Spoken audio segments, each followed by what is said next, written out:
بسم الله الرحمن الرحيم تبارك الذي بيده الملك وهو على كل شيء قدير الذي خلق الموت والحياة ليبلوكم أيكم أحسن عملا وهو العزيز الغفور الذي خلق 7 سماوات طباقا ما ترى في خلق الرحمن من تفاوت فارجع البصر هل ترى من فتور ثم ارجع البصر كرتين ينقلب إليك البصر خاسئا وهو حسير ولقد زينا السماء الدنيا بمصابيح وجعلناها رجوما للشياطين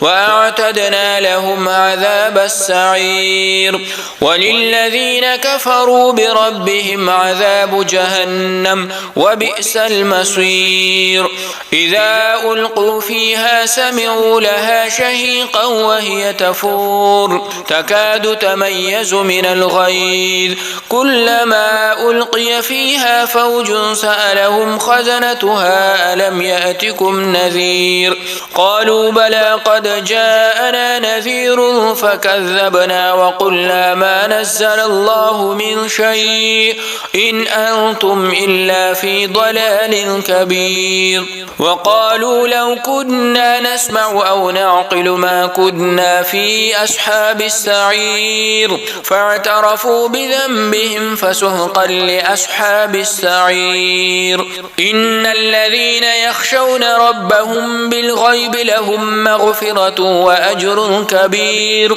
وأسروا قولكم أو اجهروا به إنه عليم بذات الصدور ألا يعلم من خلق وهو اللطيف الخبير هو الذي جعل لكم الأرض ذلولا فامشوا في مناكبها وكلوا من رزقه وإليه النشور أأمنتم من في السماء أن يخسف بكم الأرض فإذا هي تمور أم أمنتم من في السماء أن يرسل عليكم حاصبا فستعلمون كيف نذير ولقد كذب الذين من قبلهم فكيف كان نكير أولم يروا إلى الطير فوقهم صافات ويقبضن ما يمسكهن إلا الرحمن إنه بكل شيء بصير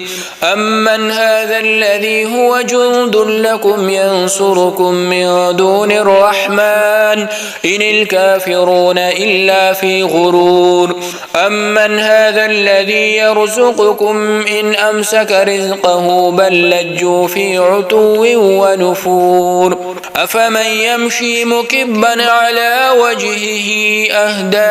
أمن يمشي سويا على صراط مستقيم قل هو الذي أنشأكم وجعل لكم السمع والأبصار والأفئدة قليلا ما تشكرون قل هو الذي ذرأكم في الأرض وإليه تحشرون ويقولون متى هذا الوعد إن كنتم صادقين قل إنما العلم عند الله وإنما أنا نذير مبين فلما رأوه زلفة سيئت وجوه الذين كفروا وقيل هذا الذي كنتم به تدعون قل أرأيتم إن أهلكني الله ومن معي أو رحمنا فمن يجير الكافرين من عذاب أليم قل هو الرحمن آمنا به وعليه توكلنا فستعلمون من هو في ضلال مبين قل أرأيتم إن أصبح ماؤكم غورا فمن يأتيكم بماء معين صدق الله العظيم.